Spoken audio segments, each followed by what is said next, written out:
It was on the eve of August Bank Holiday that the latest recruit became the leader of the Wormsley Common gang. No one was surprised except Mike, but Mike, at the age of 9, was surprised by everything. "If you don't shut your mouth," somebody once said to him, "you'll get a frog down it." After that, Mike kept his teeth tightly clamped, except when the surprise was too great.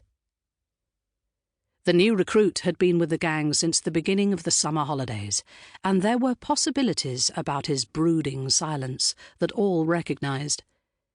He never wasted a word, even to tell his name, until that was required of him by the rules.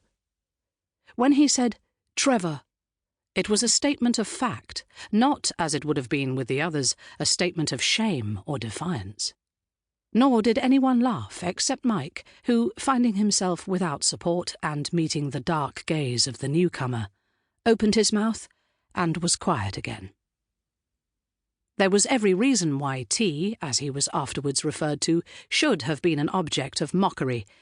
There was his name, and they substituted the initial because otherwise they had no excuse not to laugh at it. The fact that his father, a former architect and present clerk, had come down in the world, and that his mother considered herself better than the neighbours. What but an odd quality of danger, of the unpredictable, established him in the gang without any ignoble ceremony of initiation? The gang met every morning in an impromptu car park, the site of the last bomb of the first Blitz. The leader, who was known as Blackie, claimed to have heard it fall, and no one was precise enough in his dates to point out that he would have been 1 year old and fast asleep on the down platform of Wormsley Common Underground Station. On one side of the car park leant the first occupied house, number 3, of the shattered Northwood Terrace, literally leant, for it had suffered from the blast of the bomb, and the side walls were supported on wooden struts. A smaller bomb and incendiaries had fallen beyond, so that the house stuck up like a jagged tooth, and carried on the further wall relics of its neighbour, a dado, the remains of a fireplace. T, whose words were almost confined to voting yes or no to the plan of operations proposed each day by Blackie, once startled the whole gang by saying broodingly, "Wren built that house, Father says." "Who's Wren?" "The man who built St. Paul's." "Who cares?" Blackie said. "It's only old Misery's." Old Misery, whose real name was Thomas, had once been a builder and decorator. He lived alone in the crippled house, doing for himself.